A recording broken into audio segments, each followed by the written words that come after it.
नमस्कार, मी संजय आवटे. आवाज महाराष्ट्राचा विशेष कार्यक्रमात तुमचं स्वागत. आज पुन्हा नवी गाज, नवा आवाज.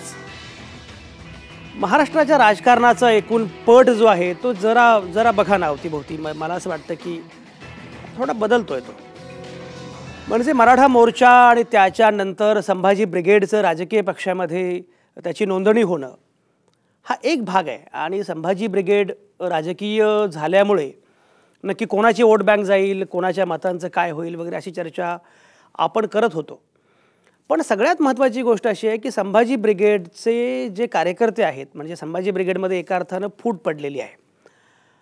तांत्रिक अर्थाने पडली की नाही मला माहीत नाही, पक्ष वेगळा आहे वगैरे हे सगळं बरोबर आहे. पण संभाजी ब्रिगेड म्हणून जे संघटन होतं, त्या संघटनेमध्ये जे लोक होते त्यातले जवळपास 400-500 जण हे आत्ता संभाजी ब्रिगेड पक्ष ते जॉईन करत नाही आहेत. आणि ते संभाजी ब्रिगेड राजकीय पक्ष जॉईन करत नसतील समजा, किंवा त्यांनी केला नसता तर फार चर्चा झाली नसती. पण त्यांनी दुसऱ्या राजकीय पर्यायाची निवड केलेली आहे. प्रवीण गायकवाड हे शेतकरी कामगार पक्षाचे आता त्याच्यामध्ये प्रवेश करतायत. आणि प्रवीण गायकवाड यांच्यासह आणखी काही 400-500 कार्यकर्ते आहेत संभाजी ब्रिगेडचे, जे मूळचे संभाजी ब्रिगेडचे आहेत आणि जे आता शेकापमध्ये प्रवेश करत आहेत. खरं म्हणजे मला आठवतं फुले वाड्यावर एक कार्यक्रम झाला होता आणि जातीअंत मोर्चे प्रतिमोर्चे असा परिसंवाद होता. त्या परिसंवादामध्ये प्रवीण गायकवाड होते, संजय दाभाडे होते आणि त्याचा अध्यक्ष मी होतो. तो परिसंवाद संपल्यानंतर मला प्रवीण भेटले आणि तेव्हाच मला म्हणाले की खरं म्हणजे मी काही माझा जीव या सगळ्या राजकारणात रमत नाही आहे. संभाजी ब्रिगेडचं राजकारण फारच सरंजामी प्रकारचं होत चाललेलं आहे. त्यामुळे त्यात काही मला फार बरं वाटत नाही किंवा मला ते आवडत नाही आहे. मला फुले आंबेडकरवादी, समाजवादी, साम्यवादी अशा विचारधारेसोबत जायचं, मी शेतकरी कामगार पक्षासोबत जायचा निर्णय घेतला आहे.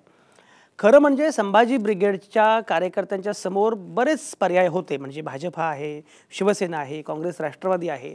असं असताना शेतकरी कामगार पक्षासारखा पर्याय त्यांनी निवडावा ही खरं म्हणजे फार आश्चर्याची गोष्ट आहे. आणि हा महाराष्ट्राच्या राजकारणाच्या बदलाचा पुरावा आहे का? म्हणजे शेतकरी कामगार पक्षाचे सरचिटणीस आमदार जयंत पाटील, तर जयंत पाटील यांनी जी भूमिका मांडली आहे ते असं म्हणालेले आहेत की एक काळ होता की जेव्हा शेतकरी कामगार पक्ष हा अगदी अग्रेसर होता. एवढंच नाही तर शेतकरी कामगार पक्षाचा विरोधी पक्षनेता असायचा. त्यामुळे प्रमुख विरोधी पक्ष असणारा शेतकरी कामगार पक्ष हळूहळू मागे पडला. रायगडपुरता किंवा सांगोल्यापुरता असा उरला. म्हणजे गणपतराव देशमुख असतील, इकडे जयंत पाटील आहेत, पंडित शेठ पाटील आहेत, मीनाक्षीताई आहेत, किंवा धैर्यशील पाटील, विवेक पाटील, असे मोजके 4-5 नेते, तेही प्रामुख्याने रायगडातले आणि गणपतराव सांगोल्यातले. हे वगळलं तर शेकाप आता कुठंच नाही. अशा पद्धतीनं एकूण सगळं बोललं जात असताना अचानकपणे एवढ्या 400-500 प्रमुख कार्यकर्त्यांनी, प्रवीण गायकवाड त्यातले आणखी महत्त्वाचे एक कार्यकर्ते आहेत, त्यांनी शेकापमध्ये जायचा निर्णय घेतला आहे. आणि आता सगळं त्याचं अधिकृत सेलिब्रेशन आणि मेळावा वगैरे हे सगळं तिथे सुरू आहे पुण्यामध्ये. पण सगळ्यात महत्त्वाचा मुद्दा असा आहे की शेकापमध्ये जायचा निर्णय यांनी का घेतला असेल आणि खरंच शेकापला त्यामुळे बळ मिळणार आहे का, हा एक भाग आहे. दुसरा भाग असा आहे की साधारणपणे आपण गेल्या काही वर्षांपासून महाराष्ट्राचं राजकारण जे आहे त्याच्यामध्ये जर बघितलं तर साधारणपणे काँग्रेस, राष्ट्रवादी काँग्रेस यांची एक स्पेस होती, भाजप शिवसेना यांची एक स्पेस होती. नगरपालिका निवडणुकांचे जे निकाल आपल्या हातामध्ये आलेले आहेत ते निकाल जर बघितले सगळे अगदी एकत्रितपणे तर दिसतंय असं की नगरपालिका निवडणुकीमध्ये निश्चितपणे भाजपनं बाजी मारलेली आहे. भाजप क्रमांक 1 वर आहे. याच्या उलट शिवसेनेची बऱ्यापैकी घसरण झाली आहे आणि राष्ट्रवादी काँग्रेसची घसरण सर्वाधिक झाली आहे. काँग्रेसला सुद्धा बऱ्यापैकी फटका बसलेला आहे. त्यामुळे एकीकडे आपण असं मानत होतो की भाजपचा प्रभाव काही पॉकेट्सपुरता आहे, काही महानगरांपुरता आहे, विशिष्ट जाती वर्गांपुरता आहे वगैरे असं बोललं जात होतं. पण आता पॅन महाराष्ट्र प्रेझेन्स किंवा महाराष्ट्रभर अस्तित्व, ठीक आहे, काही बाकीच्या पक्षांमधले लोक येत असतील किंवा आणखी काही होत असेल. म्हणजे पिंपरी चिंचवडमध्ये आझम पानसरे भाजपमध्ये आलेले आहेत आणि आझम पानसरे भाजपमध्ये आल्यामुळे पिंपरी चिंचवडचे राष्ट्रवादी काँग्रेसची सगळी समीकरणं बदलणार आहेत. पण हे सगळं जे होतं की भाजपला एक स्पेस मिळते आहे, याच्या उलट शिवसेनेची जी जागा आहे, स्पेस आहे, ती थोडीशी कमी होते की काय. आणि काँग्रेस राष्ट्रवादीच्या या सगळ्या याच्यामध्ये त्यांच्यापुढे प्रश्न आहे अस्तित्वाचा. त्यामुळे महाराष्ट्राचं राजकारण ज्या पद्धतीनं आपण चर्चापूर्वी करायचो त्याच्यापेक्षा काही वेगळं घडतंय का. म्हणजे काही झालं, म्हणजे जरी पराभव झाला विधानसभा निवडणुकीमध्ये तरीसुद्धा काँग्रेस राष्ट्रवादीची पाळंमुळं घट्ट आहेत महाराष्ट्राच्या मातीमध्ये आणि त्यांना पुन्हा ते सगळं रिव्हाइव्ह करता येणं शक्य आहे अशा स्वरूपाची मांडणी केली जात होती. आजही ती काही होत नाही, अशातला भाग नाही. पण त्या तुलनेमध्ये आता भाजपकडे ओढा वाढतोय, त्यामुळे भाजपला बऱ्यापैकी संधी मिळणं हा एक भाग आहे. शिवसेनेचा जो काही बुलंद आवाज आहे तो थोडा सौम्य होतोय अशी पण एक तक्रार होत असते. कारण शिवसेनेनं सातत्यानं संदिग्ध भूमिका घेतल्यामुळे की आम्ही लोकांसोबत आहोत म्हणायचं, पुन्हा सरकारमध्ये सहभागी व्हायचं, सरकारच्या विरोधामध्ये भूमिका घ्यायची, हे जे आहे. आणि या सगळ्यामध्ये काँग्रेस राष्ट्रवादीची मात्र जरा जास्तच पडझड होते की काय महानगरपालिका निवडणुकीच्या तोंडावर. माझा मुद्दा असा आहे की महाराष्ट्राच्या राजकारणाचा जो पट आहे, म्हणजे एकतर नवे पक्ष पुढे येणं किंवा भाजपनं बऱ्यापैकी स्पेस ऑक्युपाय करणं हे होतं आहे. आणि दुसरीकडे दिसतंय ते असं की शेतकरी कामगार पक्षासारखा, संभाजी ब्रिगेडसारखा राजकीय पर्याय पुढे येतो आहे ठिकठिकाणी. म्हणजे मी मागे उल्लेख केला होता की सांगलीमध्ये ॲडव्होकेट अमित शिंदे नावाचा एक तरुण आहे आणि त्यानं सांगलीमध्ये काही विकास आघाडी किंवा असा एक गट तरुणांचा स्थापन केलेला आहे की जो प्रामुख्यानं महानगराच्या प्रश्नांच्या अनुषंगानं, विकासाच्या अनुषंगानं बोलतो. आता अमित शिंदे आणि त्याची सगळी जी मित्रमंडळी आहेत त्यांना महानगरपालिका निवडणूक लढवायची आहे आणि सांगलीमध्ये एक वेगळा राजकीय पर्याय उभा करायचा आहे. मुद्दा असा आहे की अशा प्रकारचे छोटे छोटे राजकीय पर्याय त्या भागामध्ये, त्या परिसरामध्ये, त्या शहरांमध्ये असं सगळं सुरू आहे का? खरं म्हणजे ही फार विस्कळीत चर्चा आहे. पण सूत्र असं आहे आणि विषय आजच्या चर्चेचा अर्थातच असा आहे, महाराष्ट्राच्या राजकारणाचा पट बदलतोय का?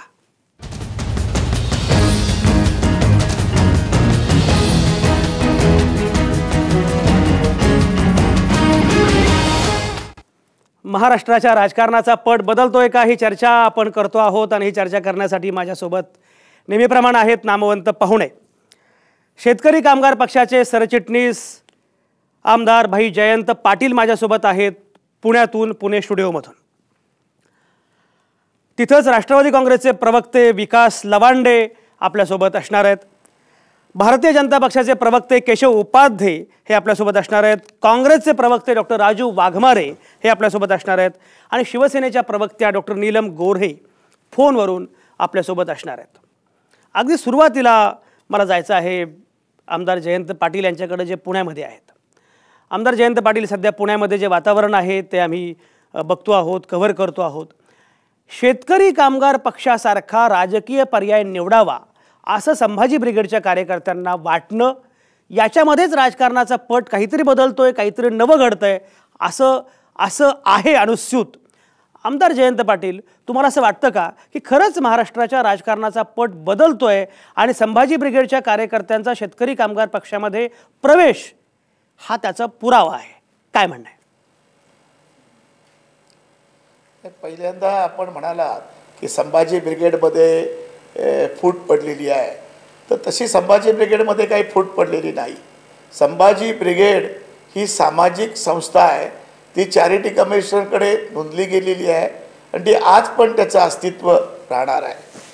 आजचा जो निर्णय संभाजी ब्रिगेडचे गायकवाड आणि त्यांचे हजारो कार्यकर्ते आज जो शेका पक्षात येत आहेत ते आज येत नाही आहेत.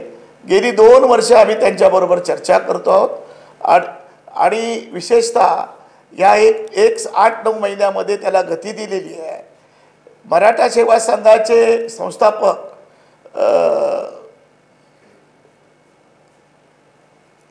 खेडेकर साहेब यांनी, पुरुषोत्तम खेडेकर यांच्याबरोबर आमच्या अनेक बैठका झाल्या आणि त्या बैठकांनंतर त्यांनी त्यांच्या मराठा मार्ग या साप्ताहिकामध्ये 3 लेख सातत्याने लिहिले की आता मराठा सेवा संघाचे संपूर्ण कक्ष आणि मराठा सेवा संघाचे संपूर्ण कार्यकर्त्यांनी आता शेका पक्षामध्ये जाणे योग्य आहे. आणि त्यांच्या मार्गदर्शनाखालीच आम्ही प्रवीण गायकवाडांना बोललो. ऐतिहासिक अशा पन्हाळगडावर आमचं 2 दिवसाचं शिबिर झालं, विचाराची देवाणघेवाण झाली आणि त्या देवाणघेवाणातून ही प्रगती पुढे झालेली आहे. मला वाटतं की संभाजी ब्रिगेड जी आहे ती तशीच राहणार आहे, त्यांचं सामाजिक काम तसंच राहणार आहे. पण त्यांना वाटतं सामाजिक काम करताना विधिमंडळामध्ये पण राजकीय आपल्याला आधार असल्याशिवाय खऱ्या अर्थानं बहुजनानं आणि कष्टकऱ्यांना आणि शेतकऱ्यांना आपण न्याय देऊ शकत नाही. नुसतं आपण या ठिकाणी भांडत राहू, बोलत राहू, चळवळी करत राहू, पण जोपर्यंत राजकीय बरदास्त मिळत नाही तोपर्यंत काही होणार नाही आहे. मला वाटतं की या सगळ्या गोष्टीचा विचार करून आणि हे जे कार्यकर्ते आहेत, प्रवीण गायकवाड आणि त्यांचे अनेक सहकारी आहेत, राहुल पोकळेसारखा एक जबरदस्त विचारवंत आणि आक्रमक कार्यकर्ता आहे. मी अनेकांची नावं घेऊ शकतो इथे.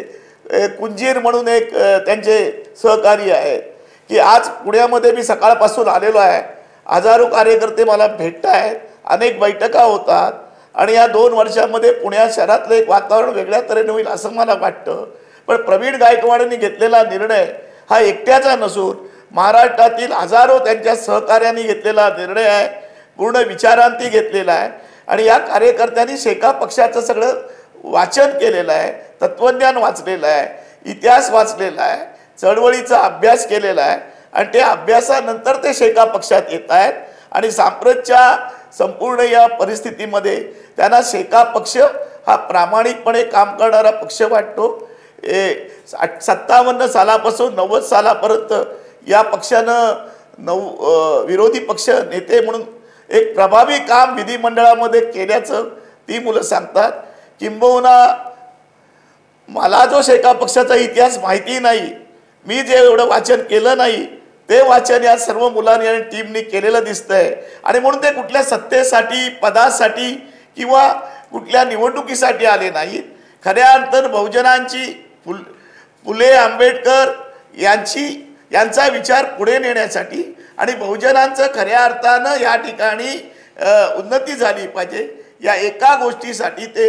आमदार जयंत पाटील, तुमचा मुद्दा पोहोचला. तुम्ही जी मांडणी करता आहात ती फार महत्त्वाची आणि तुमचे खरंच म्हणजे मी आभार मानतो. मुद्दामाचं कारण असं आहे की तुम्ही बऱ्याच दिवसांनी या कार्यक्रमामध्ये आलेले आहात, पण या कार्यक्रमात तुम्ही सातत्यानं आलं पाहिजे, ही भूमिका मांडली पाहिजे.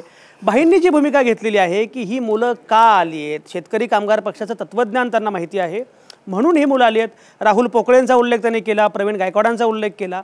या सगळ्या लोकांनी हा निर्णय घेतला शेतकरी कामगार पक्षात जाण्याचा. तो अचंबित करणारा असला तरीसुद्धा भाई जयंत पाटलांचं म्हणणं असं आहे की जाणीवपूर्वक एक तत्त्वज्ञान म्हणून ही मुलं इकडे आलेली आहेत किंवा हे तरुण या पक्षामध्ये शेकापमध्ये येऊ पाहत आहेत. विकास लवांडे, मी तुम्हाला मुद्दाम आता लगेच विचारतो. याचं कारण असं आहे की मुळामध्ये ज्या फुले आंबेडकरी, समाजवादी, साम्यवादी तत्त्वज्ञानाच्या संदर्भात भाई जयंत पाटील मांडणी करतायत, प्रवीण गायकवाड, राहुल पोकळे आणि ही सगळी टीम आत्ता बोलते आहे, त्याच विचारसरणीच्या चळवळीतून, संघटनांमधून तुम्ही पुढे आलेले आहात. असं असतानाही तुम्हाला मात्र राष्ट्रवादी काँग्रेस हा पर्याय योग्य वाटला आणि या लोकांना मात्र शेतकरी कामगार पक्ष किंवा डावे पक्ष जवळचे वाटतात. विकास लवांडे, तुम्ही नक्की कसं बघताय, काय म्हणणं आहे? नमस्कार सर. सुरुवातीला आपलं जे शीर्षक आहे त्या विषयाचं त्याच्याशी थोडंसं मी असहमत आहे. संभाजी ब्रिगेड शेकापला स्पेस मिळणार आणि काँग्रेस राष्ट्रवादीसमोर अस्तित्वाचं आव्हान, तर अस्तित्वाचं आव्हान आहे याच्याशी मी काही सहमत नाही आहे. परंतु भाईंनी जो विषय मांडला आहे तत्त्वज्ञानाच्या संदर्भातला, खरं सविस्तर बोलायला लागेल. आता संभाजी ब्रिगेडचे तत्त्वज्ञान संबंध महाराष्ट्राला माहिती आहे आणि शेकापचाही इतिहास खूप मोठा आहे. आमचे नेते आदरणीय पवार साहेबांच्या मातोश्री सुद्धा शेकापच्याच होत्या. शेकापचं कार्यपद्धती आणि संभाजी ब्रिगेडची कार्यपद्धती याच्यामध्ये निश्चितपणाने काही मूलभूत फरक आहे. याच्यामध्ये ह्या अधोरेखित करून ठेवावा लागेल भाईंना, हा माझा नम्रपणाने एक लहान भाऊ म्हणून सल्ला आहे. दुसरी गोष्ट, आपण जो उल्लेख केला तत्त्वज्ञानाच्याच बाबतीतला, आता समविचारी लोक समविचारी पक्षात जाऊ शकतात. हे काय, आपण आजमबाईंचा मागाशी उल्लेख केला, आजमबाई पानसरे भाजपमध्ये गेले वगैरे. खरं तर हे स्थानिक स्वराज्य संस्थांच्या निवडणुकामध्ये गेली 15-20 वर्ष जर आपण आढावा घेतला तर स्थानिक स्वराज्य संस्थांच्या निवडणुका आल्याच्या नंतर हे आयरम गायरम चालू राहतं आणि कोण जातं अलीकडे पलीकडे. मी म्हणतो काँग्रेस राष्ट्रवादीचे एकमेकात गेले तर हरकत नाही. संभाजी ब्रिगेडच्या लोकांना मी त्या अर्थाने थोडेसे धन्यवाद देईल, किमान ते भाजप शिवसेनेकडे तरी गेले नाहीत, त्या शेकापमध्ये आले. हे एक त्यातले त्यात त्यांचं पुढे किती जुळेल, कार्यपद्धतीचे मतभेद होतील तो भाग वेगळा आहे, परंतु ते त्यांचं एक कौतुक आहे, ते भाजप शिवसेनेमध्ये गेले नाहीत. आजमबाई सारखा एक ज्येष्ठ माणूस, मला नवल वाटतं, पवार साहेबांच्या बरोबर काम केलेला माणूस, तुमची वैचारिक नाळ काय, तुमचं कुठलं विचार, हिंदू राष्ट्राची संकल्पना आजमबाई पानसरेंना जर आवडली असेल तर मला त्यांचं राजकारणाचं संबंध आयुष्याची म्हणजे कीव करावीशी वाटते. मग असे वैचारिकदृष्ट्या बिनबुडाचे कार्यकर्ते आपला काही न पाहता राजकीय स्वार्थ किंवा संधी किंवा पदाची काहीतरी लालसा पाहून मग कुठल्याही पक्षात कुठेही जातात. खरं तर भाजप शिवसेना हे एक उजव्या विचाराची सरणी असलेले 2 पक्ष या राज्यामध्ये आणि देशामध्ये आहेत. आणि त्या अर्थाने काँग्रेस, मलाही तुम्ही विचारलं की राष्ट्रवादीमध्ये मुळामध्ये धर्मनिरपेक्षता असेल, पुरोगामी विचार असेल, हा माझ्यासारख्या त्या विचारसरणीच्या चळवळीत काम केलेल्या कार्यकर्त्याला हे पक्ष जवळचे वाटतात. कार्यपद्धती आमची सेम आहे, आम्ही काय त्या विचारसरणीच्या विरुद्ध नाहीत. मूलभूत विचार भूमिका आमची एक आहे, कार्यपद्धती सुद्धा आमची समानच आहे. त्या अर्थाने संभाजी ब्रिगेडची कार्यपद्धती आणि शेकापची कार्यपद्धतीत फरक आहे. आणि भाई जे म्हणाले फूट पडली नाही, मला काय ते मान्य नाहीये. संभाजी ब्रिगेडचे अनेक कार्यकर्ते माझे मित्र आहेत. संभाजी ब्रिगेडचे एका बाजूला अधिकृत पक्ष म्हणून पण घोषणा झालेली आहे, ते विसरता येणार नाही. आणि मग काही गट एक निश्चितपणाने शेकापमध्ये प्रवेश करतोय प्रवीणदादांच्या नेतृत्वाखाली, हरकत नाही. परंतु ते दोन गट निश्चितपणाने आहेत, हे झाकून राहिलेलं नाहीये. संभाजी ब्रिगेडचा एक नवा पक्ष झालेला आहे पुण्यामध्ये. आजच पुण्यामध्ये एका उमेदवाराचा प्रचाराचा नारळही त्यांनी हडपसर परिसरामध्ये फोडलेला आहे. आणि मग शेकाप विकास लवांडे तुमचा मुद्दा पोहोचलाय. मला केशव उपाध्यायांकडे जाऊ द्या. केशव उपाध्ये, विकास लवांडेंची एकूण जर भूमिका बघितली तर साधारणपणे धर्मनिरपेक्षता, पुरोगामित्व हे सगळं काँग्रेस राष्ट्रवादीकडे आहे आणि भाजपकडे मात्र नाही.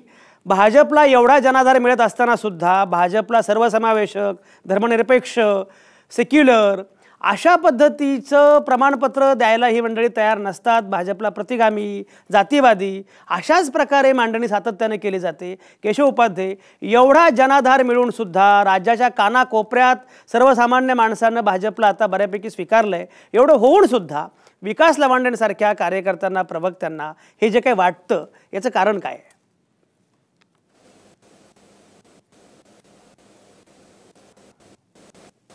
असं लवांडे सरकारनं काय वाटतं यासाठी त्यांना शुभेच्छा माझ्या. त्यांनी काय वाटतं ह्याच्यापेक्षा आम्हाला या राज्यातल्या जनतेला काय वाटतं हे जास्त महत्वाचं आहे. त्याचा आम्ही आदर करतो.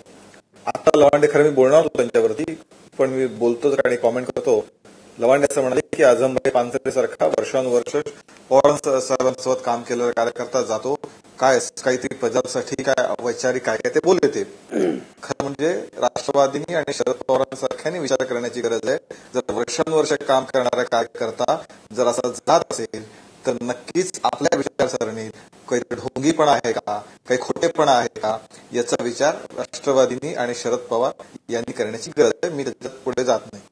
आता राहिलेला मुद्दा मगाचा, भारतीय जनता पार्टी मगाशी मी सांगितलं या राज्यातल्या सर्व स्तरावरती जनतेने भारतीय जनता पार्टीला स्वीकारलं, हे पुन्हा एकदा सिद्ध झालं. निवडणुकीच्या पहिल्या टप्प्याच्या वेळी चर्चेच्या वेळी आलो होतो नगरपालिकेच्या, आणि त्यावेळी तुम्ही मला म्हणाल की तुम्ही खूप आनंदी असाल, कसं पाहता. मी सांगितलं की हा नंबरपणे आम्ही विजय स्वीकारतो. वर्षानुवर्ष आम्ही काम करतो आहोत, त्यात मोठा विजय आला. तुमचा आता प्रश्न लवाटे साहेब, तुम्ही म्हणताय की महाराष्ट्राच्या राजकारणाचा पोत बदलतोय का? तुम्हाला आठवत असेल आवटे साहेब, 2014च्या लोकसभा निवडणुकीच्या नंतर एका चर्चेत मी हा मुद्दा मांडला होता आणि त्यावेळी तुम्ही त्याला फार सहमत झाले नव्हतात. की त्यावेळी मी असं म्हणालो की जे परंपरागत राजकारण आहे, जे फ्लेक्स राजकारण आहे, जे जातीचं राजकारण आहे, जे धर्माचं राजकारण आहे, जे खोट्या आश्वासनांचं राजकारण आहे, हे राजकारण पुढच्या काळात चालणार नाही. आणि मी त्यावेळी शब्द वापरला होता, शब्द वापरला होता, परफॉर्मन्स, अकाउंटेबिलिटी आणि क्रेडिबिलिटी. हे राजकीय पक्ष जे पुढच्या काय जनतेला देतील त्या राजकीय पक्ष एकूण राजकारणाचा पट बदलतो. केशव उपाध्ये, जरा तुमचा ऑडिओचा फक्त काहीतरी अडचण आहे, ऑडिओची अडचण आहे, त्यामुळे मी तुमच्याकडे परत येतो. पण तुमचा मुद्दा आत्ता हा मुद्दा पोहोचलेला आहे, परफॉर्मन्स, क्रेडिबिलिटी, अकाउंटेबिलिटी, याच्यावर आत्ता नवं राजकारण उभं असणार आहे असं केशव उपाध्ये म्हणतात. आणि त्या अर्थानं भाजपला मिळणारं यश लक्षणीय आहे. डॉक्टर राजू वाघमारे, मग काँग्रेसची नक्की चूक होते कुठे? काँग्रेसला वारंवार नकार मिळतोय. नगरपालिका निवडणुकीमध्ये तरी तुलनेनं स्थिती बरी असली तरी एकूण मात्र काँग्रेसची अवस्था की फार बरी नाही. याच्या उलट भाजपला मात्र मिळणारा प्रतिसाद जो आहे, विशेषतः राज्यात निवडणुकांमध्ये आपण बघतो आहोत, तो बऱ्यापैकी चांगल्या प्रमाणामध्ये तो वाढतो आहे असं चित्र आहे. एकीकडे शेकाप, संभाजी ब्रिगेड असे नवे पक्ष, आता नवे पक्ष म्हणजे नव्यानं स्पेस शोधणारे असे पक्ष आपण म्हणूया. शेकाप जुनाच पक्ष आहे, पण त्यांना नव्यानं स्पेस मिळते आहे. आणि दुसरीकडे काँग्रेससमोर मात्र अस्तित्वाचं आव्हान आहे. आता केशव उपाध्यायांनी जो उल्लेख केला, या बदलणाऱ्या राजकारणामध्ये तुम्ही अपयशी ठरताय का? काय घडते राजू वाघमारे, काय म्हणणं आहे?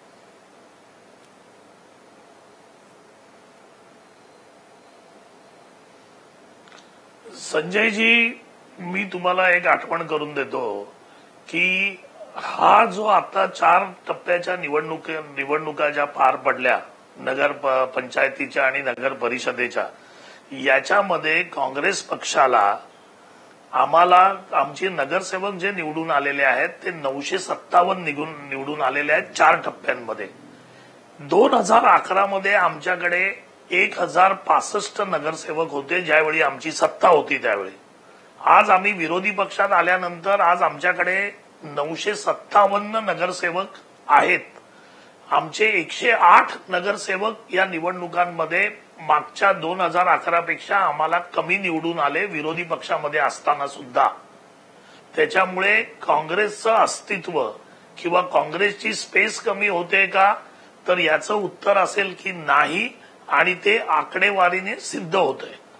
आता दुसरा प्रश्न असा होतो की बीजेपीला सगळीकडे पाठिंबा मिळतोय का, तर त्याचं उत्तर काही ठिकाणी मिळतोय. तो कसा मिळतोय हा भाग वेगळा, की लक्ष्मी दर्शनाने मिळतोय की खोटी आश्वासनं देऊन मिळतोय तो वेगळा. पण लोकांनी त्यांना सत्ताधारी मधून या नगरपंचायती नगर परिषदेच्या निवडणुकीमध्ये त्यांना काही गोष्टी काही प्रमाणात त्यांना मताधिक्य दिलेलं आहे. त्यांच्या 2011 मध्ये त्यांची जी स्थिती होती ती जवळजवळ 398 नगरसेवक होते आणि 2016 मध्ये त्यांचे 1190 झाले. म्हणजे दुपटीने त्यांच्यामध्ये वाढ झालेली आहे. सत्ताधारी पक्षाला नगर परिषदा नगरपंचायतीमध्ये जास्तीत जास्त प्राधान्य मिळतं, त्या पद्धतीने बीजेपीला हे प्राधान्य मिळालेलं आहे. आता संजयजी तुम्ही हा विचार करा की विधानसभेच्या निवडणुकीमध्ये ज्यावेळी बीजेपी निवडून आली त्यावेळी बीजेपीचे 122 आमदार होते, काँग्रेसचे 42 आमदार होते.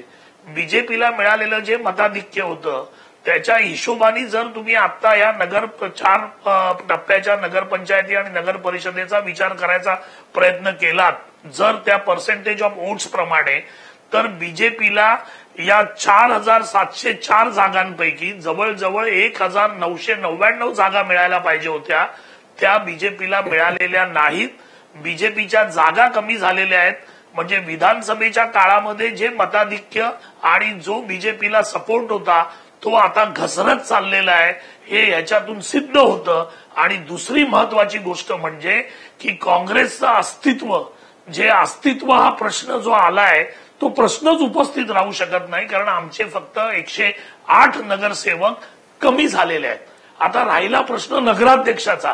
नगराध्यक्षाच्या प्रश्नामध्ये पहिला प्रश्न आला की जातीयवादी राजकारण ज्यावेळी नगराध्यक्षाच्या निवडणुकीमध्ये बीजेपीने प्रत्येक ठिकाणी अवलंबलं त्याचा परिणाम, बीजेपीच्या अध्यक्षांनी जे लक्ष्मी दर्शन सगळ्या बीजेपी लोकांना करून दिलं त्याचा परिणाम, जुन्या 500 आणि 1000च्या नोटा ज्या वाटल्या गेल्या त्याचा परिणाम, आणि खोट्या घोषणा मुख्यमंत्र्यांनी दिल्या त्याचा परिणाम, आचारसंहितेचे भंग केले त्याचा परिणाम, या सगळ्यांच्या परिणामाने सुद्धा आम्हाला 50% पेक्षा जास्त नगराध्यक्ष. राजू वाघमारे तुमची आकडेवारी पोहोचली, मुद्दा पोहोचला. लक्ष्मी दर्शनाची परिस्थिती होती केविलवाणी,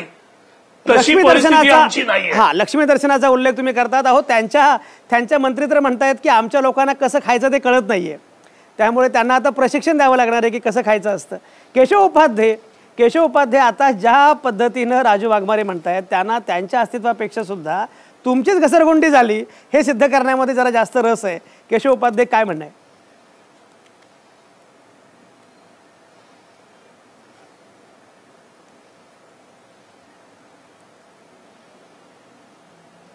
म्हणतो केशव उपाध्यांचा त्यांच्याशी संपर्क होत नाहीये. नीलम गोरे आहेत ना आपल्यासोबत?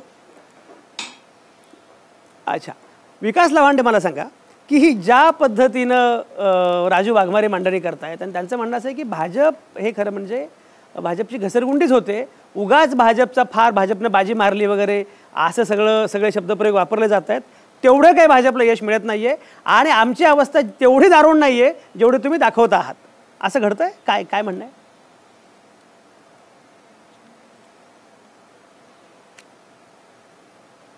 मांडली त्याच्याशी मी सहमत आहे. त्याचं कारण खरं तर मीडियानेच त्याचं ब्रेकिंग न्यूज सारख्या दिल्या काही चॅनलवर. भाजपाचा वारू, भाजपाची घोडदौड, भाजप आता राज्यात नंबर 1. खरं तर कुठल्याही इलेक्शनचं विश्लेषण करताना माझ्या माहितीप्रमाणे याच्या अगोदर नुकत्याच कुठल्या सार्वत्रिक निवडणुका झाल्या होत्या त्याच्याशी तुलना केली जाते. मग आता मागे कुठल्या झाल्या होत्या? आता 2014ची आपली विधानसभेची सार्वत्रिक निवडणूक झाली होती, त्याच्याशी जर तुलना केली तर त्या निवडणुकीमध्ये भाजप आणि शिवसेनेचे 185 आमदार आहेत आणि काँग्रेस आणि राष्ट्रवादीचे 83 आमदार आहेत. जर 185 आमदार यांची असताना त्यावेळची टक्केवारी मतांची जर पाहिली तर भाजप शिवसेनेची टक्केवारी काँग्रेस राष्ट्रवादीपेक्षा मतांची टक्केवारी जास्त होती. मग आता नगर परिषदेच्या निवडणुका 199 जवळपास नगर परिषदा आणि नगरपालिकेचं मतदान झालं. त्याच्यामध्ये बघा आकडेवारी, काँग्रेसचं तर आता 957, एनसीपीचे 812 नगर सदस्य झालेले आहेत आणि एनसीपीच्या काही स्थानिक आघाड्या होत्या त्याचे 166 नगर सदस्य आहेत. असे मिळून एनसीपीचे जवळपास 978 आहेत, काँग्रेसचे 957 आहेत.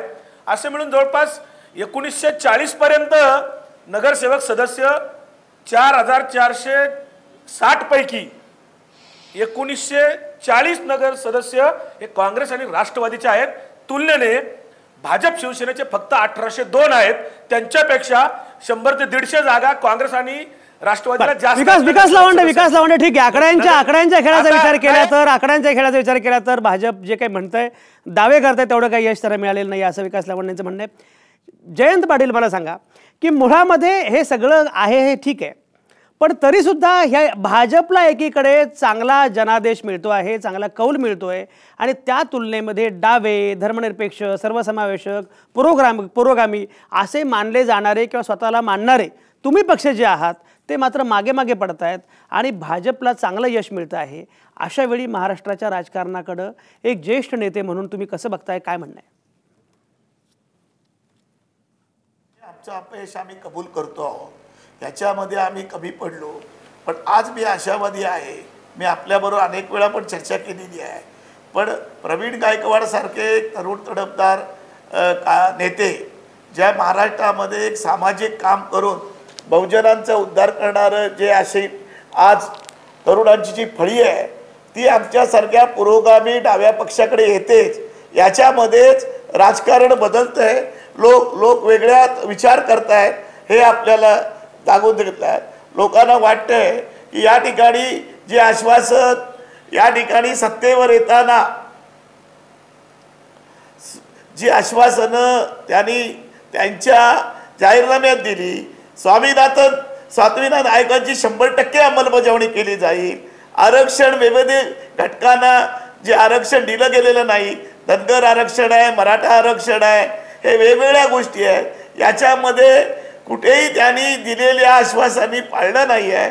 म्हणून हा तरुण शेवटी जे तत्वज्ञान घेऊन वैचारिक बैठक घेऊन तयार झालेला शेका पक्षाकडे आकर्षित होतात. हाच आम्हाला आलेला आज वेगळं आम्हाला आज आनंद आहे. ही सगळी चर्चा आपण करत राहू. जयंत पाटील, तुमचा मुद्दा पोहोचला जयंत पाटील, पण ही सगळी चर्चा आपल्याला करायची आहे. मुळामध्ये भाजपला जे काही यश मिळतं आहे ते कागदावर हे तर मान्यच करावं लागेल की 2014ची निवडणूक असेल किंवा आता नगरपालिकांचा निकाल असेल, भारतीय जनता पक्ष पक्षीय बलाबलाचा विचार करता क्रमांक 1 वर आहे, याच्यामध्ये काही शंकाच नाही. बाकीचे पक्ष मात्र मागे मागे पडत आहेत.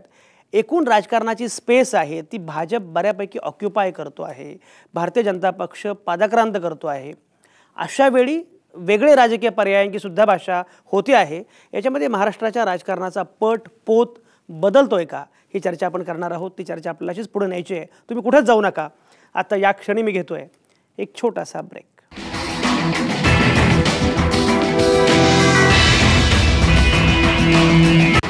तुमचं पुन्हा एकदा स्वागत. महाराष्ट्राच्या राजकारणाचा पट बदलतोय का अशी आपण चर्चा करतो आहोत आणि सगळ्या राजकीय पक्षांचे प्रमुख नेते प्रवक्ते आपापली भूमिका मांडतायत, आपापल्या पक्षाची भूमिका मांडतायत. राजू वाघमारे, मला सांगा की आता शेतकरी कामगार पक्षाला असं वाटतंय की आपलं बळ वाढतं आहे, पण शेतकरी कामगार पक्षाचं बळ, राष्ट्रवादी काँग्रेसचं बळ, काँग्रेसचं बळ, हे सगळ्यामध्ये एकूण ज्याला तुम्ही पुरोगामी बळ म्हणताय, सेक्युलर मतं म्हणताय, धर्मनिरपेक्ष वोट बँक म्हणता आहात, त्या सगळं जे बळ आहे ते बळ विभागलं जातं आहे. असं वाटत नाही का की ज्या सगळ्या धर्मनिरपेक्ष मानल्या जाणाऱ्या पक्षांनी एकत्रितपणे काही करायला पाहिजे त्याच्याऐवजी या वेगवेगळ्या चुली आणि त्याचा फायदा मग अंतिमतः तुमच्या विरोधी पक्षांना किंवा ज्याला तुम्ही जातीयवादी पक्ष, उजवे पक्ष अशी सातत्यानं लेबल लावता आहात त्यांना होतोय. असं जर झालं तर मग नक्की राजकारणाचं चित्र काय असणार आहे?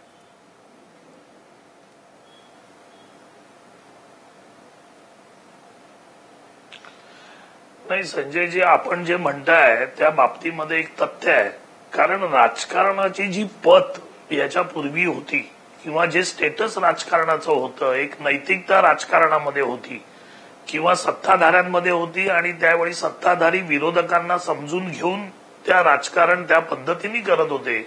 पण जर तुम्ही गेल्या 2.5 वर्षाचा कारभार जर तुम्ही बघितलात केंद्रात आणि राज्यात, तर ज्या पद्धतीने बीजेपी शिवसेना ज्या पद्धतीने कारभार करतय आणि ज्या पद्धतीने विरोधकांची भूमिका मांडतय किंवा त्यांच्याशी वागण्याची पद्धत त्यांची जी आहे, त्या गोष्टीकडे एक लक्ष देणं गरजेचं आहे. आणि दुसरं लक्ष तुम्ही ह्याच्याकडे लक्ष देणं गरजेचं आहे की पूर्वी सत्ताधारी म्हणजे आम्ही सत्तेमध्ये असताना असं 10 मधल्या एखादी घोषणा की जी घोषणा पूर्ण होत नसेल किंवा ती घोषणा चालूही होत नसेल असं होत होतं. पण आत्ताच्या गेल्या 2.5 वर्षांत जर आपण बघाल तर 10 घोषणांमधल्या फक्त 1 घोषणा कुठेतरी चालू होते, 9 घोषणा अजिबात हवेमध्ये विरून जातात.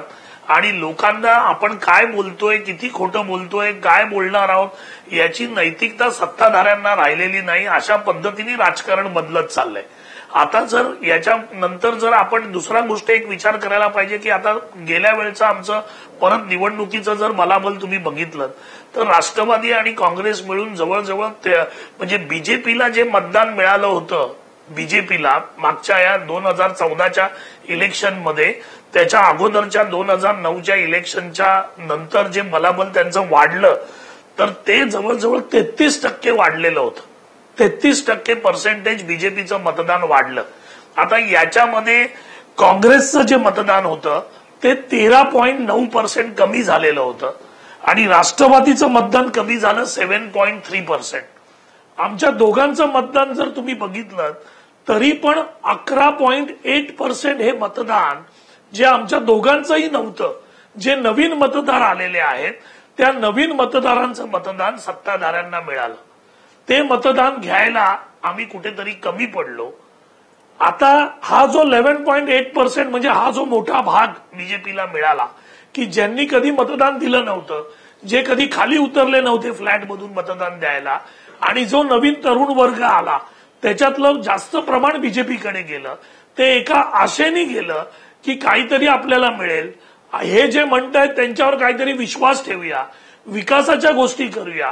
आता हे जे प्रमाण मिळालं होतं हे प्रमाण आता कुठेतरी तरुणांचा आणि त्या मतदारांचा आता पूर्णपणे नाराजी त्यांची व्हायला लागलेली आहे. त्यांच्या लक्षात यायला लागलेलं आहे की आपण विश्वास ठेवून ज्यांना मतदान केलं त्या विश्वासाला पात्र ते ठरत नाहीयेत, घोषणा कागदावर राहतायत, अस्तित्वात येत नाहीये. आता ह्या मतदाराला आमच्याकडे वळवून कसं घेता येईल, या नवीन मतदाराला आमच्याकडे कोणत्या पद्धतीने घेता येईल त्याच्याकडे आमचं लक्ष आहे. त्या पद्धतीच्या आंदोलनं किंवा त्या पद्धतीच्या गोष्टी काँग्रेसच्या माध्यमातून आम्ही करणार आहोत. राजू वाघमारे तुम्ही करत राहा. तुम्हाला शुभेच्छा. प्रश्न येतो बीजेपीचा. तुम्हाला शुभेच्छा राजू वाघमारे तुम्हाला शुभेच्छा. तुम्हाला शुभेच्छा. तुम्हाला शुभेच्छा राजू वाघमारे. मुळामध्ये तुम्ही आणि राष्ट्रवादी काँग्रेस एकमेकांच्या संदर्भामध्ये जी काही मुक्ताफळं उधळत असता, त्यामुळे हे सगळं जे काही तुम्हाला करायचं आहे ते खरंच तुम्ही कसं करणार आहात हा एक मोठा प्रश्न आहे. नीलम गोरे आता आपल्यासोबत आहे. नीलम गोरे, अशा प्रकारची नीलम गोरे संपर्क होत नाहीये का? बरं, संपर्क होत नाही नीलम. बरं, केशव उपाध्ये आपल्यासोबत आहेत. केशव उपाध्ये मला वाटतं फोनवरून आहेत. मगाशी त्यांचा काहीतरी संपर्काची अडचण असल्यामुळे फोनवरून आपण घेतोय त्यांना. केशव उपाध्ये, ज्या प्रकारची मांडणी विकास लवांडे, राजू वाघमारे करतायत आणि भाजपच्या संदर्भामध्ये जे काही त्यांचं म्हणणं आहे, काय भूमिका आहे तुमची? मला थोडा वेळ द्याल, कारण मला आपल्या तांत्रिक अडचणीमुळे मला बोलता आलं नाही. मी आशा करतो की या फोनवरून बोलण्यासाठी तुम्हाला त्यातलं सगळ्यात महत्वाचं, मी पहिल्यांदा जयंत पाटील साहेबांचं अभिनंदन करतो. आणि शेवटी राजकारणामध्ये जो मन मोकळेपणाने सांगतो की आम्ही आज कमी पडलो, त्यालाच खरं म्हणजे राजकारणामध्ये चांगले दिवस पुढे येत असतात. त्यामुळे जयंत पाटील म्हणाले ठीक आहे, ना शुभेच्छा मी देतो त्यांना, त्यांनी मोकळेपणे मान्य केलं. दुसरं राजू वाघमारे आणि आमचे दुसरे राष्ट्रवादीचे नवीन प्रवक्ते लवांडे आता मी ऐकत होतो, मला खरंच हसू येत होतं. भारतीय जनता पार्टीची केविलवाणी अवस्था झाली असं त्यांनी मला सांगितलं. ते आता बोलताना म्हणाले आता 398 जागावरून 1200 जागा जिंकणं ही जर केविलवाणी अवस्था असेल तर ठीक आहे, आणखीन आमच्या जागा 1200 पेक्षा अधिक जागा वाढल्या पाहिजेत, पर्यायतः अंतिमतः काँग्रेस राष्ट्रवादी जागा कमी होतील, अशी त्यांची जी विशफुल थिंकिंग त्यांच्या शब्दातली आहे ती कॉम्प्लिमेंटरी म्हणून मी घेतो. त्यांची तशा शुभेच्छा, त्यांना त्यांच्या आशा अपेक्षा खऱ्या व्हाव्यात, भारतीय जनता पार्टी जागा अजून वाढाव्यात या त्यांच्या अपेक्षा आहेत, त्या मी नक्की पूर्ण करण्याचा आम्ही प्रयत्न करू. दुसरा मुद्दा, काय म्हणाले की लोकसभा विधान असे आवटे साहेब, मुळात 2-3 गोष्टी आपल्याला लक्षात घेतल्या पाहिजेत. कुठल्याही निवडणुकीची चर्चा, कुठल्याही निवडणुकीची तुलना ही त्या निवडणुकीशीच करावी लागते. म्हणजे एखादा मुलगा आहे, 10वीतल्या मुलाची तुलना ही 10वीतल्या दुसऱ्या मुलाशी तुलना करावी लागते. म्हणजे बीकॉम लास्ट इयरचा मुलगा आणि 10वीचा मुलगा ह्याची तुलना होऊ शकते का? त्यामुळे या निवडणुका, लोकसभा निवडणुका 2019ला होणार आहेत, विधानसभा निवडणुका त्यावेळी होतील, त्यावेळी भारतीय जनता पार्टीच्या मागच्या 2014च्या यशापेक्षा चर्चा पण करू ना. पण आज ही चर्चा करायची ती मागच्या नगरपालिका निवडणुका संदर्भात, आणि मागच्या नगरपालिका निवडणुकातून भारतीय जनता पार्टी 6-7 नगराध्यक्ष होते. आपण आकडेवारी चला पर्सेंटेज वाईज, मगाशी वाघमारे साहेब म्हणले कुठे पर्सेंटेज आहे, चला आपण पर्सेंटेज वाईज आपण कराल. अगदी आपण मी सुरुवात करतो पश्चिम महाराष्ट्रापासून. ज्या पश्चिम महाराष्ट्रामध्ये सुरुवात त्या निवडणुकीची झाली, पहिल्या टप्प्यावर निवडणुका झाल्या, त्या पश्चिम महाराष्ट्रामध्ये भारतीय जनता पार्टीला मिळालेली मतं, पश्चिम महाराष्ट्र जो काँग्रेस राष्ट्रवादीचा बालेकिल्ला समजला जातो, त्या पश्चिम महाराष्ट्रामध्ये भारतीय जनता पार्टीला मिळालेल्या मतांची टक्केवारी आहे 25% आणि काँग्रेसच्या मताची टक्केवारी आहे 16.5%. म्हणजे जिथं, आणि राष्ट्रवादीचं लक्ष कमी आहे. म्हणजे बाकीचं म्हणजे असा ठपका आहे ना, विदर्भात भाजप आहे म्हणून मी जाणीवपूर्वक पश्चिम महाराष्ट्राचा उल्लेख केला. कोकण तीच परिस्थिती, उत्तर महाराष्ट्रात तीच परिस्थिती आहे. भारतीय जनता पार्टीला कानाकोपऱ्यात जागा मिळतात. म्हणजे टक्केवारीमध्ये भारतीय जनता पार्टी नंबर 1 आहे. जागांचा आकडेवारी घेतली, भारतीय जनता पार्टी 398 1200 क्रॉस झाला, तिप्पट. मग राजू वाघमारे दुप्पट वगैरे म्हणाले, तिप्पट राजू वाघमारे. आकडेवारी तर खोटं बोलू शकत नाही. त्यामुळे आकडेवारी, टक्केवारी, आकडेवारी, नगराध्यक्ष 6 नगराध्यक्ष होते, तिथून 80च्या घरात सगळे मिळून नगराध्यक्ष होत आहेत. एका अर्थाने तुम्ही कुठल्या निकष तुम्ही लावा, काँग्रेस राष्ट्रवादीने नियम तुम्ही लावा, पण निकाल जनतेने दिलाय तो स्वीकारावा लागेल. मगाशी म्हणाले 10 घोषणा होतात, त्यातली एक घोषणा दिसते. बरोबर आहे, राजू वाघमारे कदाचित काँग्रेसच्याच कार्यकाळातून वावरत असावेत, त्यामुळे त्यांना ते दिसत नसावं, कारण त्यावेळी तशी परिस्थिती होती. पण या राज्यातल्या जनतेला इतकंही दुःख समजू नका राजू वाघमारे, की राज्यातील जनता अशा पद्धतीने मतदान करते.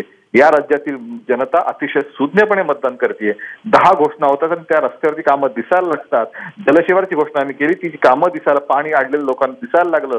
बाकीच्या अनेक घोषणा मी सांगून आपला कार्यक्रम संपून जाईल, वेळ कमी पडेल, त्यामुळे त्यात फार जात नाही. केशव उपाध्ये तुमचा मुद्दा पोहोचला. केशव उपाध्ये तुम्ही फार विस्ताराने बोललेला आहात, तुम्हाला मी तेवढा पुरेसा वेळ दिलाय, केशव उपाध्ये तुमची मांडणी पोहोचलेली आहे. जयंत पाटील, मला सांगा, मुळामध्ये ही जी आकडेवारी आहे त्याच्याबद्दल राजू वाघमारे आणि विकास लवांडेंकडे मी जाईन, पण भाई जयंत पाटील, खरंच या राज्यामध्ये सगळे समाज घटक खुश आहेत. तुम्ही ज्या शेतकरी कामगारांची भाषा करता, ते शेतकरी कामगार खरोखरच आश्वासनाप्रमाणे खुश आहेत असं घडलंय का? क्रमांक 1.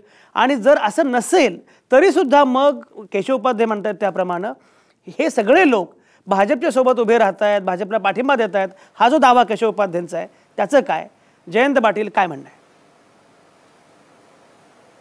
मी कोणावरही टीका करणार नाहीये. आजचा विषय तुम्ही दिलेला संभाजी ब्रिगेड शेका पक्षामध्ये आज येते.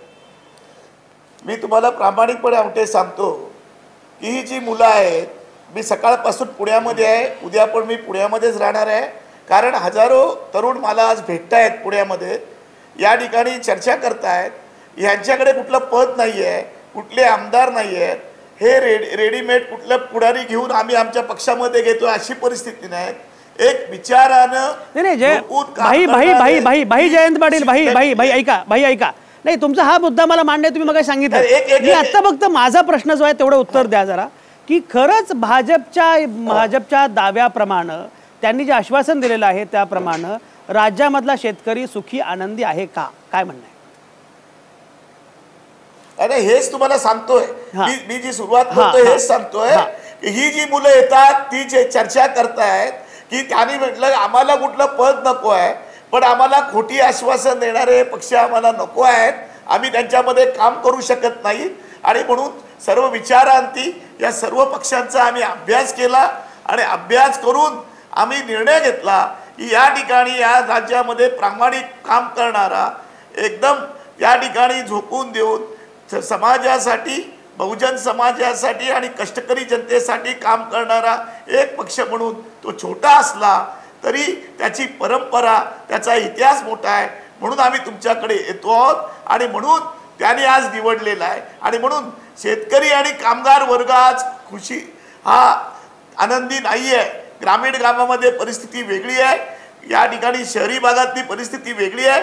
ग्रामीण भागामध्ये आज वेगळी परिस्थिती आहे. शेतकऱ्यांची दैनावस्था आहे. शेतकऱ्यांच्या पिकाला जी आज खऱ्या अर्थानं खरेदी करण्यासाठी जी यंत्रणा आहे ती संपूर्ण कोलमडली आहे. सावकार त्यांच्याकडनं अगदी लुटून आज त्यांची खरेदी करतायत आणि म्हणून या ठिकाणी एकदम वाईट आणि एकदम निराशजनक वातावरण आहे. आणि ते निराशजनक वातावरण बघितल्यानंतर अनुभवल्यानंतर त्या बरोबर भाई तुमचा मुद्दा पोहोचला. भाई मुद्दा पोहोचलाय की एकूण वातावरण काय आहे भाईंनी सांगितलं. नीलम गोऱ्हे आता आपल्यासोबत आहेत, फोनवरून आहेत. नीलम गोऱ्हे, ही जी नवी राजकारणाची मांडणी होती आहे, मला मुद्दाम असं विचारायचं आहे कारण मला काही त्याच्याबद्दल भाष्य करायचं नाही आहे, पण अशा प्रकारे मांडलं जातं आहे की भाजपला फार मोठा जनाधार मिळतो आहे, विशेषतः नगरपालिका निवडणुकीच्या निकालानंतर तर अशा प्रकारे मांडणी केली जाते की भाजपची बाजी वगैरे, आणि त्या तुलनेमध्ये शिवसेनेची मात्र वाताहत झाली. अशा पद्धतीनं किंवा शिवसेनेची स्पेस महाराष्ट्रातली कमी कमी होते असं दाखवण्याकडे एकूण कल दिसतोय. अशा वेळी नीलम गोऱ्हे, तुमचं म्हणणं काय? एक आपल्याला स्पष्ट दिसतं आहे की 2012च्या विधानसभा निवडणुकीमध्ये जसा जनादेश दिसला 2014च्या, तर त्याच्यात 2012च्या नगरपालिका आणि नगरपालिका निवडणुकांमधला याच्यामध्ये जागांची संख्या, भारतीय जनता पक्षाची संख्या शिवसेनेच्या तुलनेत वाढलेली आहे. परंतु आपण जर का पाहिलं की 2012 साली 398 जागा होत्या, त्या 1207 झाल्या भारतीय जनता पक्षाच्या, पण शिवसेनेच्या जागा 359 वरून 616 झाल्या. म्हणजे आमच्याही जागा दुप्पट वाढलेल्या आहेत. ही त्याच्यामधली वस्तुस्थिती आहे. नगराध्यक्षांच्या मध्ये सुद्धा काँग्रेस 35ला आहे, शिवसेना 26ला आहे आणि एनसीपी 21ला आहे. आणि त्यामुळे असं भारतीय जनता पक्षाच्या तुलनेमध्ये तेवढी स्पेस आम्हाला मिळाली नाही. हे जरी खरं असलं तरी 122 त्यांचे आमदार आहेत आणि आमचे 63 आहेत. म्हणजे आम्ही विधानसभेला जे निवडून आलो तेच तसं म्हटलं तर त्या निम्म्यापेक्षा थोडी जास्त अशी आमची ताकद आहे असं म्हणता येईल. आणि बरोबर तोच पॅटर्न आता आपल्याला नगरपालिका निवडणुकात सुद्धा दिसतोय. परंतु मुंबई, ठाणं, उल्हासनगर, कल्याण डोंबिवली, तर कल्याण डोंबिवलीमध्ये सिंगल लार्जेस्ट पार्टी म्हणून शिवसेना पुढे आलेली आहे. तिथेही भाजपची ताकद वाढलेली दिसली. आणि म्हणून मला असं वाटतं की कोण काय दाखवत असेल याचा संबंध नाहीये त्यामध्ये जे आहे ते. हे एक मला स्पष्ट करायला पाहिजे. दुसरं, तुमचा जो विषय आहे की राजकारणाचा पट बदलतोय का, तर दर 5 वर्षांनी राजकारणाचा पट निश्चितपणे बदलतो. परंतु शेतकरी कामगार पक्षाची आज जो प्रयत्न चाललेला आहे ते एका अर्थाने ते दुसऱ्यांची स्पेस घेतायत का, मला स्वतःला असं वाटतं. म्हणजे माझं हे विश्लेषण धरा तुम्ही की 92 पासून जे द्विध्रुवीकरण झालं, एका बाजूला एनडीए आणि एका बाजूला युपीए आणि नंतर एनसीपी, त्या द्विध्रुवीकरणामध्ये जी तिसऱ्या पर्यायाची जागा होती ती ते परत मिळवायचा प्रयत्न करतायत. आणि त्याच्यामुळे फक्त 2 राष्ट्रीय पक्षच देशात राहणार हे जे सिद्धांत मांडणारे लोक आहेत, त्याच्यामध्ये तिसरा जे पर्याय येतात ते शेवटी कोणाची तरी स्पेस खात नसतात, तर ते त्यांची स्वतःची स्पेस तयार करत असतात असं मला स्वतःला वाटतं. आणि जयंत पाटलांच्या बरोबर जाऊन संभाजी ब्रिगेडमध्ये नक्की काही चांगली सुधारणा होईल अशी मला आशा वाटते. नवीन वर्षात सामवर पहिल्यांदाच तुम्ही बोलावलंय, माझ्या सर्वांना शुभेच्छा आहेत.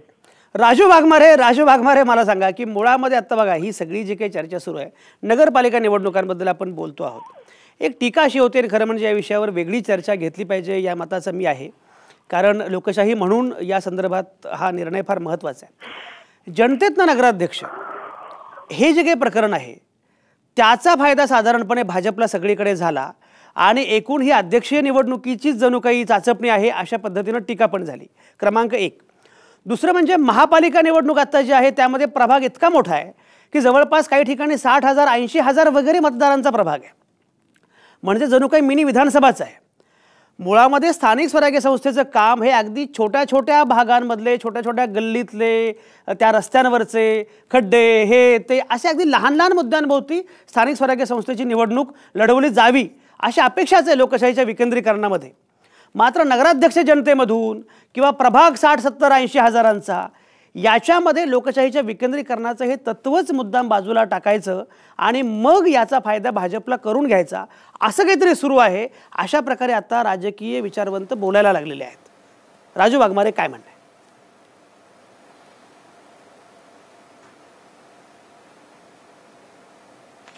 नाही, राजकीय विचारवंत बोलायला लागलेले नाहीत संजयजी. अगदी तुम्ही वर्मावर बोट ठेवलंय त्याच पद्धतीने बीजेपीची वाटचाल चालू आहे.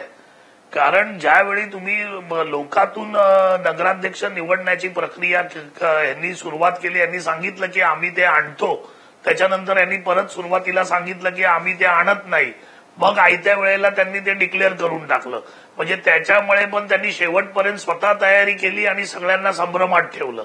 त्याच्यानंतर प्रभागाचा जो रचना आहे, त्यांनी आमचा आरोप होता, मी स्वतः पत्रकार परिषद घेऊन आरोप केला आहे की सगळ्या महानगरपालिकेच्या प्रभागाची रचना बीजेपीने त्या आयुक्तांना हाताशी धरून आपल्याला परवडतील, आपल्याला योग्य वाटतील, आपल्याला ज्याच्यातून फायदा होईल त्याच्याप्रमाणे प्रभागाच्या रचना करून घेतल्या, त्याच्याप्रमाणे वॉर्ड फोडून घेतले आणि हे एवढं मोठं करून ठेवलेलं आहे की याचा फायदा फक्त त्यांना व्हावा आणि त्याच्यातून आपलं पोळी भाजून घ्यावी या दृष्टीने बीजेपीचा प्रयत्न चालू आहे. मी मगाशीच सांगितलं की याच्या पूर्वीच्या सत्ताधाऱ्यांमध्ये नैतिकता होती, आमच्यामध्ये नैतिकता होती. आता बीजेपीने असं ठरवलेलं आहे की आपण सोडलं, आपल्याला जे वाटतंय तेच आपण करायचं, बाकीच्यांचा विचार नाही, बाकीच्यांना काही बघायचं नाही. मोदींसारखे पंतप्रधान रिझर्व्ह बँकेचा निर्णय नोटाबंदीचा स्वतः येऊन सांगतात, अर्थमंत्र्याला तो निर्णय माहीत नसतो.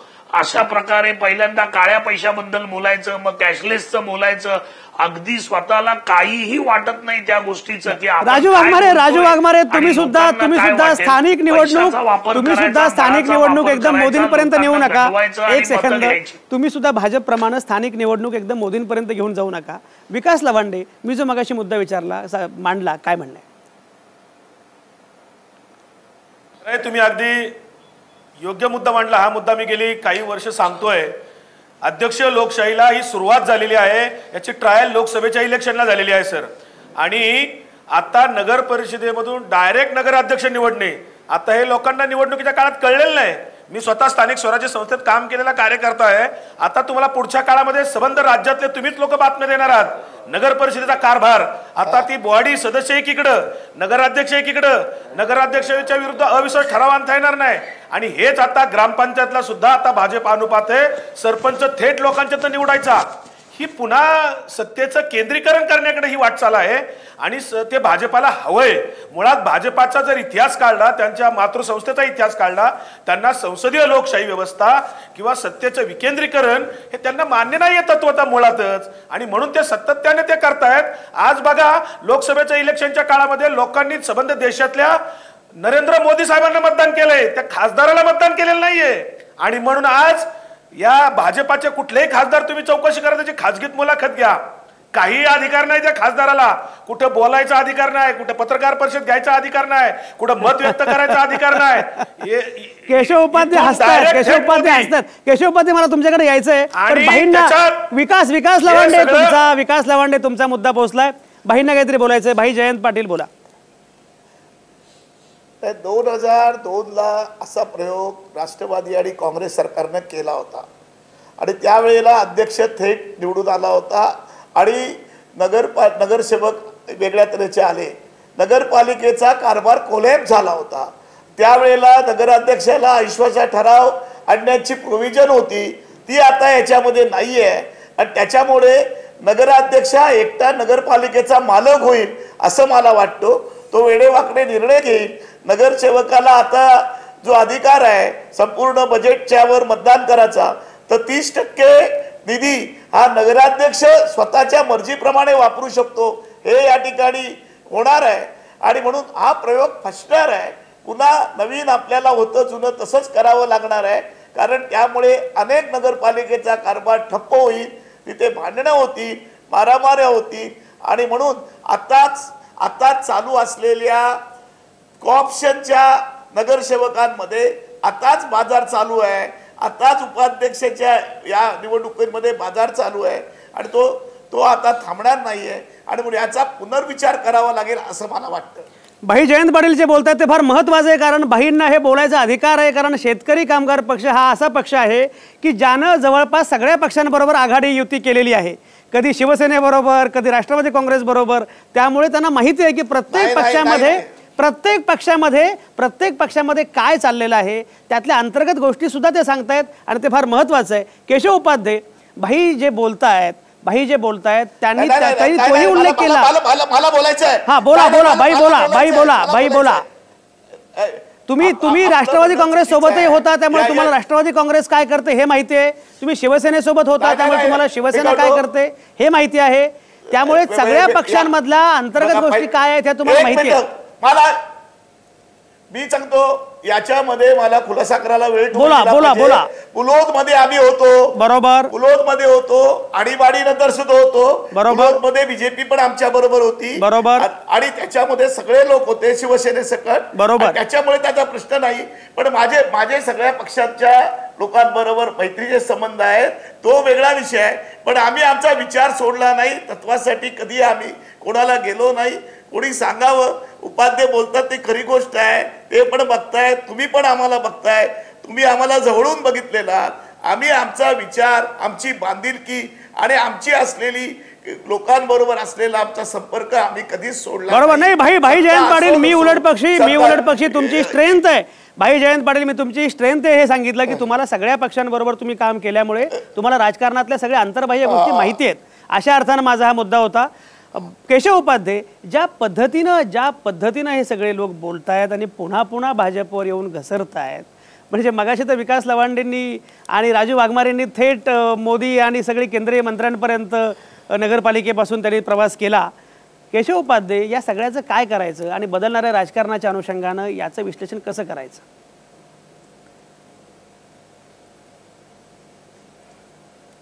आवटे साहेब जर राष्ट्रवादीचे प्रवक्ते बसलेत लवांडे साहेब त्याने काही मुद्दे मांडले असते चर्चेमध्ये तर मी त्याची उत्तर दिली असती.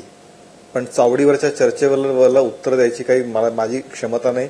त्यांनी त्या पद्धतीचं बोलणं करत राहावं. मला काही आक्षेप नाही त्याच्याबद्दल. उत्तरच नाही तुमच्याकडे. तुमच्याकडे उत्तर नाही म्हणजे खरंच आपणच काहीतरी किती विरोधाभासी तुम्हाला. बरं माझ्याकडे चावडीवरच्या गप्पांना उत्तर नाही नसता तो. आता मध्ये बोलू नका किमान ही चावडी नाही होती. चावडी नाहीये ही थोडं शांत बसा. एक सेकंद. आणि केशव उपाध्ये चावडीवरच्या चर्चेला सुद्धा एवढ्या विनोदानं किंवा यानं बघायची गरज नाही. त्या चर्चाही फार महत्वाच्या असतात गंभीर असतात. त्या तिथे गावातलं राजकारण ठरतं त्यामुळे हरकत नाही. काही चर्चा असेल बोललं पाहिजे उत्तर दिलं पाहिजे. बोला. अगदी बरोबर आहे हरकत नाही. मला पुढे बोलू द्या. नाही मला माझं बोलणं झाल्यानंतर पुढे बोलू द्या. माझा काही आक्षेप नाहीये. त्यांनी काही 100 प्रश्न किंवा काय आणखीन गप्पा मारत माझा आक्षेप नाहीये. बाकी एकदा राजू वाघमारेने ठरवावं की भारतीय जनता पार्टी जिंकली येताना म्हणायचं की भारतीय जनता पार्टी अगतिक झाली असं म्हणायचं काय जागा कमी झाली असं म्हणायचं. ते मगाशी पहिल्या सत्रात म्हणाले भारतीय जनता पार्टी कुठे जिंकली भारतीय जनता पार्टी घसरगुंडी झाली अगतिक झाली भारतीय जनता पार्टी असं ते पहिल्या सत्रात म्हणाले. आता ते थोड्या वेळापूर्वी म्हणाले राजू वाघमारे की काय म्हणे सगळे आपल्या सोयीचे वॉर्ड करून घेतले आणि मग त्यातनं भारतीय जनता पार्टीला विजय मिळाला. एका भूमिका एका चर्चासत्रेत काँग्रेस म्हणजे राहुल गांधींचे ठीक आहे आम्ही समजू शकतो ते सारखं इकडून तिकडून जात असतात काय ठोस नसतं त्याचं काही. किमान राजू वाघमारे तर एका चर्चेत एक तरी भूमिका ठाम राहावं. इकडून काय तर नीट मुद्दा मांडावा. त्यामुळे मुळामध्ये असं आहे की आपण म्हणजे आणि बरं दुसरं तर मला फारच हसू आलं म्हणजे जी चर्चा बघतात ती सगळी लोक हसत असतील की काँग्रेस नैतिकतेबद्दल बोलतीये. पण ठीक आहे चला या निमित्ताने काँग्रेसला नैतिकता हा शब्द माहिती झाला हेही नसे थोडके हेही चांगलं आहे. मुळात असं आहे की काय वॉर्ड बदलून घेतले अमुक घेतले तमुक घेतले. या देशामध्ये लोकशाही आहे आणि लोकशाहीतले सगळ्या यंत्रणा आपापल्या परीने काम करतायत. या राज्यातल्या जनतेला आपण इतकंही गृहीत धरू नका. आणि अडचण एवढीच आहे की या पद्धतीने तुम्ही गृहीत धरत आलाय म्हणून आज काँग्रेस राष्ट्रवादीची अवस्था आहे. आवटेसाहेब शेवटचा मुद्दा मांडतो आणि थांबतो. जो मुळामध्ये मी पुन्हा सांगतो आम्ही म्हणजे हे राजकीय पक्ष आमच्या टीका करतात ठीक आहे त्यांची ती टीका करण्याचं काम आहे त्यांनी टीका करावी.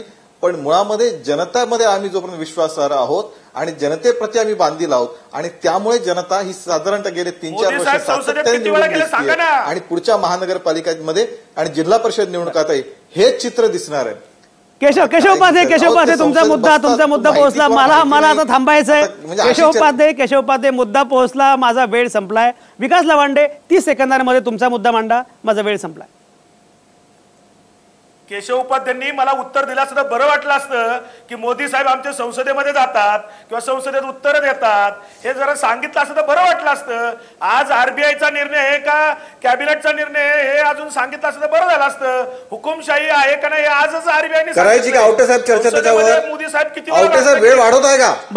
ठीक आहे, विकास लावंडे केशव उपाध्ये सगळी चर्चा महत्वाची. याच्यावर पुन्हा नवी चर्चा सुरू होऊ शकते. पण आता माझा वेळ संपलाय. सगळ्या नामवंतांचे अतिशय मनापासून आभार. एक नक्कीच आहे, राजकारणाचा पट बदलतोय, केवळ महाराष्ट्राच्याच नाही देशभरातल्या जगभरातल्या. तो चांगला वाईट सकारात्मक नकारात्मक आपल्याला बोलावं लागणार आहे, पण पट बदलतोय याच्यामध्ये काही शंका नाही. सगळ्यांचे आभार. आज थांबूया इथंच. पुन्हा भेटू उद्या रात्री 8 वाजता. तुमच्या आतल्या आवाजासह पाहत आणि ऐकत रहा आवाज महाराष्ट्राचा.